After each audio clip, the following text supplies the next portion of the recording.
What's up, y'all? Coach West back in the video with another edition of Ball Talk, man. Hey, we still continuing this trend on the coverages, man. Today we're talking about cover two, man, and cover two is a damn good scheme that's ran on every level, high school, college, and in the NFL, especially in the NFL. They run it damn near every team on cover two, and so as you guys still on me on this journey, man, check out my last videos that I dropped, as I talk about playing cover zero, splits for my DBs, your splits, your personnel, and the banjo call, so you can be able to, help you identify what it is that you need to do on the field. But also, man, like, subscribe, and comment, man. Make sure to share this video and also hit that notification bell so you guys can get notified, so we can help take your game to the next level. And let's draw it up, baby. Come on, we here. So we talking about cover two. So we're gonna go with it, since it's a pass happy league now. We're gonna go with a spread formation, a spread look. So so our guys can be able to understand what it is that we need to do and how we need to play it.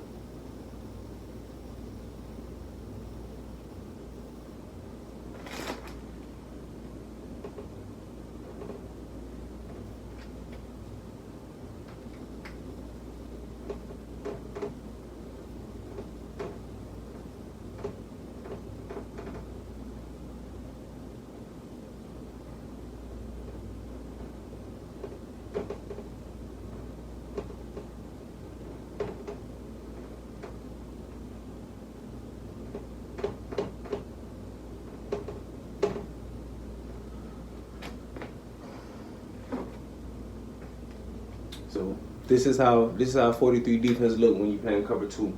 So first things first, I want to start off with, and I want to say, man, we have to understand what it is that we're doing, because that is imperative. That is imperative of what we're going to be able to do as far as in the grand scheme of things. So if all of us know what we're doing, if the safety know what the linebacker's supposed to go, the corners know where the linebacker's supposed to go, the linebackers know what the corners and the safety's doing, and the linebackers know where the D tackle is supposed to go, which gap they're supposed to hit, corners, etc., etc. If we know what we're doing, man, we can really wreak havoc. We can really have an all-time great defense. As all of us is one, communicating. Communication is key. Communication is everything, not just in football, but just in life. As I mentioned in my last few videos, communication is key. If I can be able to trust another man and be able to deliver him and tell him where he's supposed to go, and he deliver that, man, we can have all-time great defense. That is what's going to get us those state rings. That is what's going to get us those national championships and ultimately the Super Bowl. Communication and knowing what everybody is doing. So yeah, you can't be a corner out there and say, hey, I know where I'm going, I know what I'm doing, I know my drops, I know my zone, what I'm supposed to cover, and that's it, I'm cool. Nah. If you're able to be cerebral enough and explain the whole defense, man, that's gonna get you them D1 offers. Call a spade. Let's call a spade a spade. If I'm a defensive coordinator at Alabama and I'm recruiting a 4-star cornerback, and he could be able to tell me, hey, in this coverage I got this linebackers set in this zone, they drop here, safety sitting at 10 to 12, blah blah blah blah blah.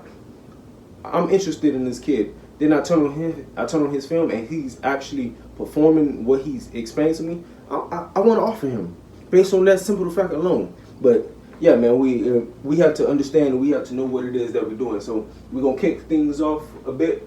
Corners for my DBs, baby. Corners, we got outside shades. You may be thinking, hey, why we got outside shade? The reason why we have outside shades is because we want to redirect everything inside. We want to make everything a little bit easier and simpler for my safety. So, for example, we're going to paint a picture right now. So let's just say, for example, let me go ahead and declare my X, Z, etc. My X, my Z, my Y. So let's just say this Z receiver push vertical. He push vertical. He try to give me an outside release. I better jam his ass like it's no motherfucking tomorrow. Jam his ass, reroute him into the inside. So you want to throw that timing up between the quarterback and the receiver, so it can be able to help my safety out to be able to gain depth. He's gaining depth from the snap, but now he can be able to gain depth. And once he see that quarterback turn his eyes and his shoulders turn that way, and he's ready to release that ball, my safety can be able to be in better position to be able to go make that play. So that is why we're shading the outside, because we want to redirect and force everybody to come in. So here, I'm gonna drive what my backer's supposed to do. My Sam, he's the hook to curl guy.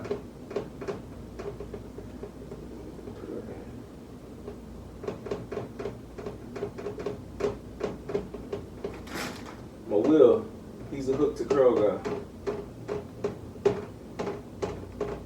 My Mike, he's my hole guy. He's dropping back to the middle of the field. He's gaining depth in the middle of the field. So, in this particular situation, my safeties, back to my DBs now, for my safeties, we're playing 12 to 15 yards off. We're playing 12 to 15 yards off. So, my strong safety, he got one half of the field. My free safety, he got the other half of the field. So, we're on the hashes. So we're gaining ground. So the moment that the quarterback snapped that ball, we should be gaining ground. We should be backpedaling. We should be backpedaling right then and there. We don't need to weave. We don't need to do any of that. We stay on the hash, and then that's when we see the quarterback looking like he's ready to throw the ball, he's here, his eyes is staring at the receiver, them shoulders are turned, then we can weave, we can open up, we can go do what we need to do. But for the most part, stay on that hash, stay disciplined. Don't get your eyes caught in the backfield. That is not your responsibility unless you see run. Unless you see that ball handed off into the running back. That's when that ball is handed off to the running back, that's when you go shoot downhill. But for the most part, stay on that hash. Stay on that hash. It can be able to help you to go make a play. So that is what we're doing. We sitting at 12 to 15. So we here. So now we're gonna drop a few route combinations so you guys can see and understand what it is that we're doing. Back to my corners. Essentially, you have flats. Yes, that's the coverage. You have flats, whatever. But you don't really have flats. You're gonna be a ball player. Be a ball player. And I'll drop a clip in so you guys can see what it is that I'm talking about when I say be a ball player. Physical player too. I mean, these are the kinds of things that I've seen him do. They've got a chance. Gallup has it. He has to extend himself, but he. So let's just say, for the sake of conversation, you get the smash route concept. You get the smash route. So what it is that I'm gonna do? If he's pushing vertical, I'm already at the line. I'm already here, and he say go. Boom. I put my hands on him. I reroute him to force him to go inside. If I see him run that curl or run that hitch, yell to my backer, China. That's gonna automatically alert my backer. My backer is gonna take that hitch, and now I'm sinking. I'm sinking down. I'm here. Boom, boom. China. Now I'm sinking. Now I'm putting myself in better position. Now it's a high-low situation because now my safeties, my free safety, he's over the top. I'm underneath. So now it's a high-low situation. Now I could be able to be a ball player, go make a play on the ball. Especially if that quarterback looking to throw that 7 route. So I wouldn't be able to disrupt that. So now let's come on this side of the field. So now if we get this clear out route, if I get him, we're gonna say he gonna push vertical as well. Z receiver push vertical. And I get a little speed out. Of course, this is why I say essentially you're gonna play the flats. That's our responsibility at corner. Essentially, if he run that, I'm jumping that. I'm taking his motherfucking head off, or I'm booking it and it's going the other way. We pick 6 in it. So I'm still gonna reroute him because at the end of the day, he pushed vertical. The receiver want to put it in a place where the defender can't get it. So if I reroute him, now I'm putting my strong safety in better position to be able to go ball hog that or run through his face. So now with this Mike backer, before I even get into the Mike backer, going to my outside linebackers. So now, if I don't, what I want for my backers, I want them to be splitting inside. Be on the inside of each receiver. Be on the inside of the Y, be on the inside of the H receiver. Reason being is because we don't want him to cross our face, and we want to get hands on him. We want to get hands on him. That is the first thing. Let me correct myself. Let me double back. My outside backers. We want to be physical. We want to reroute him. So if I get this wide receiver, he push vertical. My will. Put your hands on him. Be fucking physical. Don't be scared. As long as it's not within that 5-yard mark, and in college and in high school, you know, you can put your hands on him. You can ride with the man till the ball is in the air, whatever. But be physical. Put your hands on him, because at the end of the day, so let's just say for the sake of conversation, you get this. Already, before I even get into saying what I want to say, already, with this concept, this smash concept, with this smash concept, already he's pushing vertical. I should have this sandbacker a little bit widened out, just a little bit, so he could really be shading the inside of him. That's on me. That's on my part. I'll correct that. So with this, he should be at least sitting right here. Now he pushed vertical. My backer, he's here. He pushed vertical. Boom. Put his hands on him. Now he can be able to reroute and throw off the timing. Now my corner is still sinking. He's still sinking, so now he's sitting in that window and he can go take off on that smash on that hitch route. He can take it, book it, or run through his face. Whatever it is that he want to do. I prefer him to run through I prefer him to book it and put some points up on the board. But hey, if the receiver catch it, blast his ass. So this is what he's doing now to my Mike backer. For my Mike backer, he's dropping.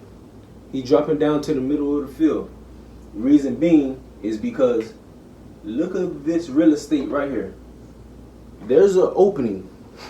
There's an opening. But if I have a good enough Mike and he take his drop step and he just don't sit there, take his drop step to sit at 5 to 6, and he just gain ground. And now if I get the post, he's here. He put a hand on him.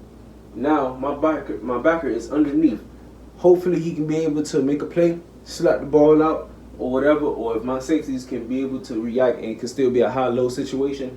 But let's just say for the sake of conversation, free safety, he take that, and then he take this vertical.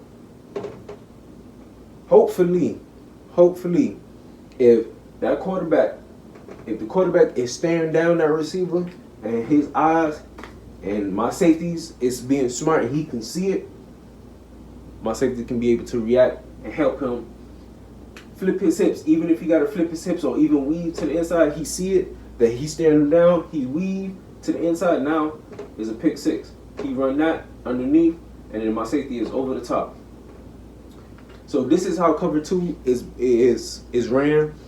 You can run cover 2 against a lot of formations. So that is why in the NFL they run cover 2 a lot.